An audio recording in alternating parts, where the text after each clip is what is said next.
চট্টগ্রামের ফৌজদারহাটে চট্টলা এক্সপ্রেসের ইঞ্জিনে লাগা আগুন ফায়ার সার্ভিসের 2 ইউনিটের চেষ্টায় নিয়ন্ত্রণে এসেছে।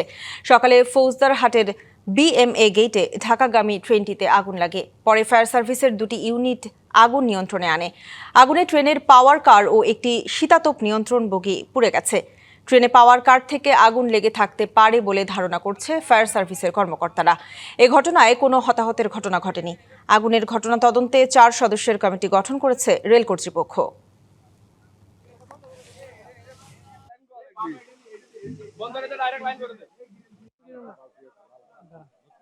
একটা এসি বগি এবং একটা পাওয়ার ইউনিটে আগুন উপায় লেগে আছে। সেখানে আমরা হোম সেটিং এর সাধারণ পানি এবং এখানে হাইটেন দিয়ে আমরা আগুনের নিয়ন্ত্রণে আসছি।